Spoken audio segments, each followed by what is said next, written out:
بسم الله الرحمن الرحيم. Ikhwani fiddin, barakallahu fikum para penuntut ilmu. Semoga Allah SWT memberikan istiqomahan kepada kita semua untuk terus berada di jalan ilmu agama Allah Azza wa Jalla dan senantiasa menuntut ilmu agama Allah Subhanahu wa taala dimanapun dan kapanpun kita berada.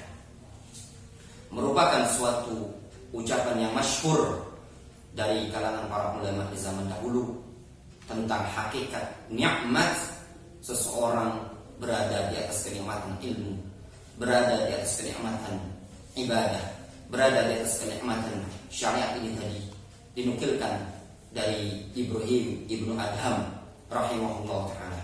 Beliau pernah mengatakan, "Lau ya'lamul muluk wa abna'ul muluk ma nahnu fihi la jaladuna alaihi bisuyuf."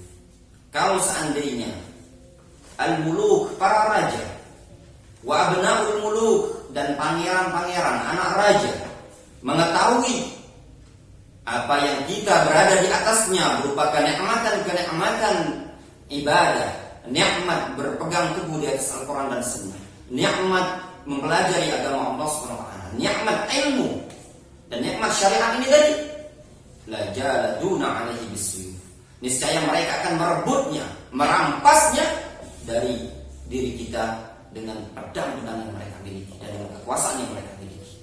Namun, ayo ikhwah, para penuntut ilmu yang dirahmati oleh Allah Subhanahu wa taala, kadang-kadang sebagian kita para penuntut ilmu la yash'ur, tidak merasakan, tidak mengetahui, belum meresapi hakikat yang kita sedang berada padanya ini tadi, menuntut ilmu agama Allah Azza wa Jalla. Sebagian kita menganggap belajar ilmu agama Allah Azza wa Jalla, mempelajari agama Allah Subhanahu wa taala, belajar di pondok pesantren, belajar di markis ilmiah, markis ilmu syar'i, dianggap mungkin keterbelakangan. Belajar ilmu hadis, ilmu usul fikih, ilmu akidah, ilmu bahasa Arab, dianggap mungkin ilmu-ilmu yang tidak punya potensi masa depan yang bagus ke depannya. Namun hakikatnya adalah sebaliknya.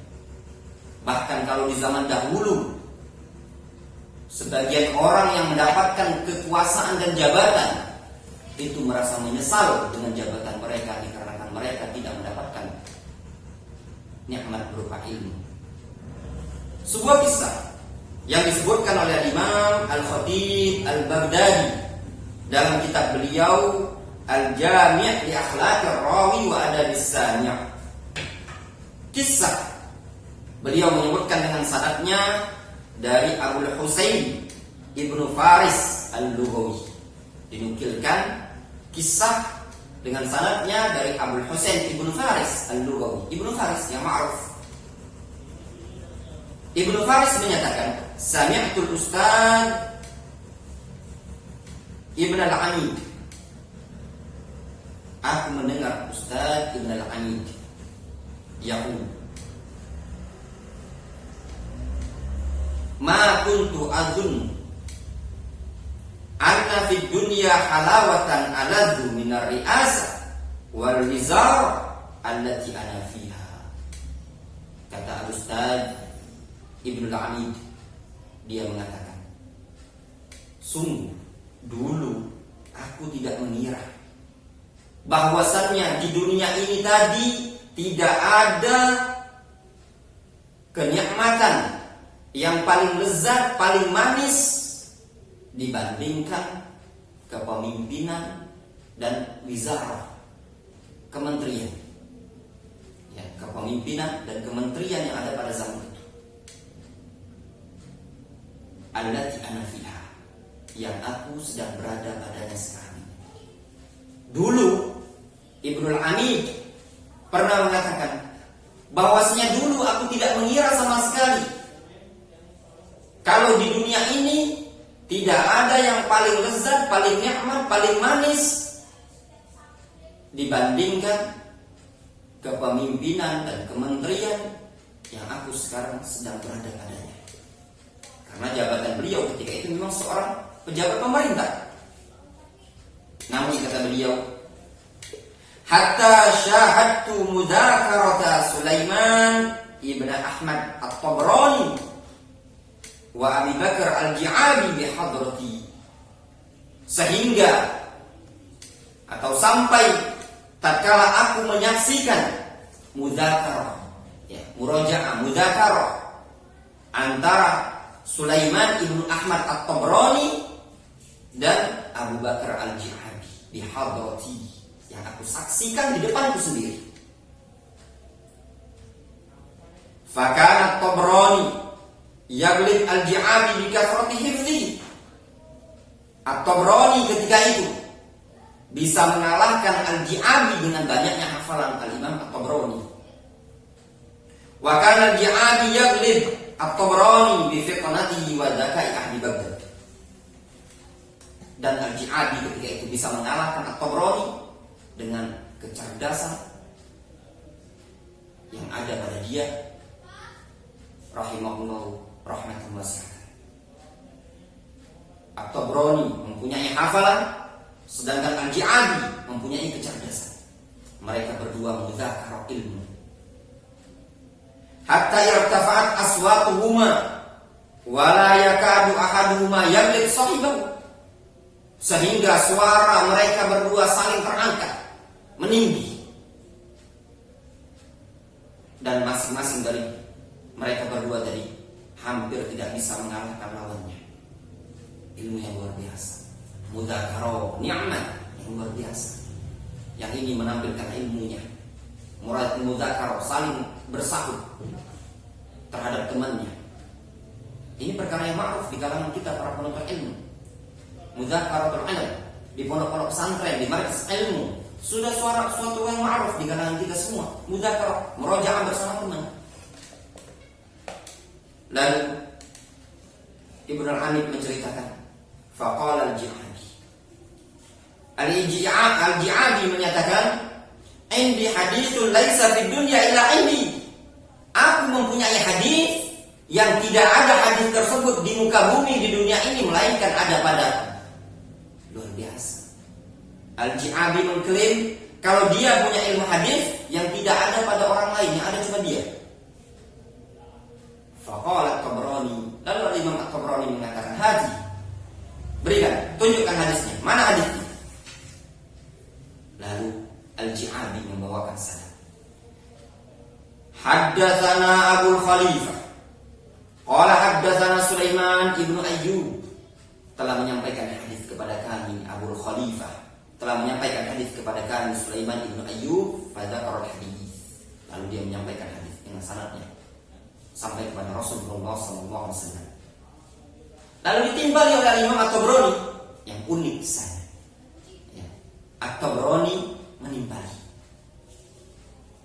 Haddatsana Sulaiman ibnu Ayyub wa minni sami'a Abu Khalifah. Kata Al-Imam At-Tabrani, perhatikan baik-baik para penuntut ilmu. Al-Imam At-Tabrani mengatakan, haddatsana Sulaiman ibnu Ayyub, telah menyampaikan hadis kepada kami Sulaiman ibnu Ayyub, wa minni sami'a Abu Khalifah, dan dari akulah Abu Khalifah mendengarkan hadis tersebut. Lihat, Al-Ji'abi menyampaikan hadis dengan sanadnya. Dia membawakan sanad dari Abu Khalifah, kemudian dari Sulaiman ibnu Ayyub. Sedangkan Al-Imam At-Tabrani, beliau membawakan sanad langsung dari Sulaiman ibnu Ayyub. Sedangkan Abu Khalifah mendengar hadis tersebut dari jalannya At-Tabrani. Ya, Abu Khalifah tersebut mendengar hadis tersebut dari jalannya At-Tabrani. Sehingga hakikat hadis yaitu Abu Khalifah, kemudian At-Tabrani, kemudian Sulaiman ibnu Ayyub.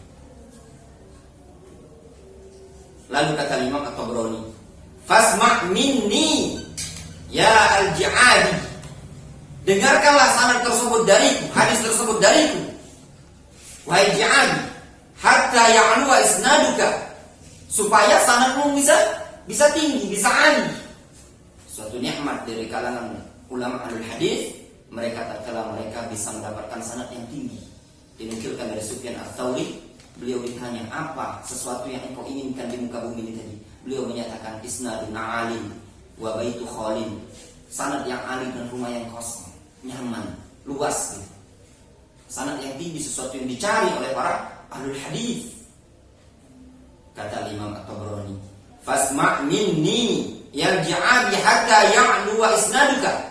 Dengarkan hadis tersebut dariku supaya sanadmu bisa tinggi, bisa alih. Fa innaka tarwi an Abi Khalifah anni, sehingga engkau bisa ya, dikarenakan engkau telah meriwayatkan hadis tersebut dari Abu Khalifah dan dari aku, sehingga sanadnya bisa tinggi, yaitu engkau meriwayatkan dari Abu Khalifah dan juga bisa meriwayatkan dari aku. Fa khajal al-Ji'abi wa ghalaqahu At-Tabrani, sehingga al-Ji'abi merasa malu dan dia bisa dikalahkan oleh Imam At-Tabrani rahimahullahu rahmatan wasi'atan. Kata Ibnul Amid yang tadi posisinya sebagai punya kedudukan jabatan di pemerintahan, beliau mengatakan, waditu fi makani anal wizara wa ri'asa laita lam takulli wa kuntu Tabrani. Kata Al-Ji'ab, kata Ibnul Amid menyatakan, sungguh aku berharap, aku ingin pada posisiku ini tadi, dua kiranya kementerian dan kepemimpinan tersebut tidak berada pada posisiku sekarang, namun aku berposisi pada posisi Al-Imam At-Tabrani rahimahullah ta'ala. Bayangkan, seorang amir, seorang yang punya posisi jabatan di pemerintah pada masa itu, beliau berangan-angan ketika melihat diskusi ilmiah, murajaah mudzakarah seorang alim dengan alim yang lainnya, seorang pemimpin pun berharap dua kiranya dia berposisi seperti itu tadi. Biarlah jabatan tersebut lepas dari dia. Lalu beliau mengatakan, wa farahtu mithlal farah alladhi faraha bihi At-Tabrani li ajlil hadis, sehingga aku bisa bahagia, senang, bergembira sebagaimana kegembiraan yang didapatkan oleh Imam At-Tabrani dikarenakan hadis Nabi sallallahu alaihi wasallam. Lihat, ayo ikhwah para penuntut ilmu yang dirahmati oleh Allah azza wajalla, berupa nikmat yang terbesar bagi penuntut ilmu tatkala Allah Subhanahu wa taala berikan taufik bagi dia untuk senantiasa belajar ilmu agama Allah Subhanahu wa taala, sehingga nikmat ilmu tersebut nikmat yang tidak bisa ditandingi dengan harta. Harta akan hilang begitu saja, jabatan akan hilang begitu saja, namun ilmu akan tetap akan menjaga dia. Berapa banyak orang-orang yang mendapatkan jabatan yang tinggi, kedudukan yang tinggi, ada yang menjadi gubernur, ada yang menjadi bupati, ada yang menjadi presiden, bahkan mungkin penguasa dunia ini sekalipun yang ada di bumi ini, terkadang mereka berharap, dua kiranya saya menghafalkan 1000 hadis, saya hafal Al-Quranul Karim. Ketika mereka dihadapkan dengan orang-orang yang punya ilmu seperti anak-anak yang hafal Al-Quran, mereka berangan-angan, dua kiranya saya yang seperti itu tadi, mempunyai bacaan yang bagus, hafalan yang banyak. Itulah hakikat ilmu yang tidak bisa ditandingi dengan hakikat yang lain. Wallahu ta'ala a'lam bishawab.